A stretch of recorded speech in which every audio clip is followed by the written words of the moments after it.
Department of Agriculture walang balak magpatupad ng suggested retail price sa bigas sa kabila ng taas presyo nito. Naritong news scoop ni Judith Estrada Larino. Walang balak ang Department of Agriculture na magpatupad ng suggested retail price sa bigas.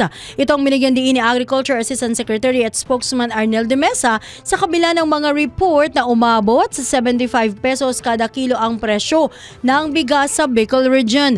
Ayon kay Assistant Secretary de Mesa, wala ring balak ang DA na magpatupad muli ng panibagong price cap sa naturang pangunahing bilihin. Paliwanag ng opisyal, nakatuon ang atensyon ng departamento sa supply ng bigas sa bansa. Iginit naman ni Bantay Bigas spokesperson Cathy Estavillo na patuloy na nagmamahal ang presyo ng bigas sa kabila ng ulat ng Philippine Statistics Authority na tumaas ang produksyon ng palay noong nakalipas na taon sa 20.5 million metric tons kumpara sa 19.75 million metric tons noong 2022. Yan ang aking news scoop. Ako, si Judith Estrada Larino, nagbabalita ng tama, naglilingkod ng tama.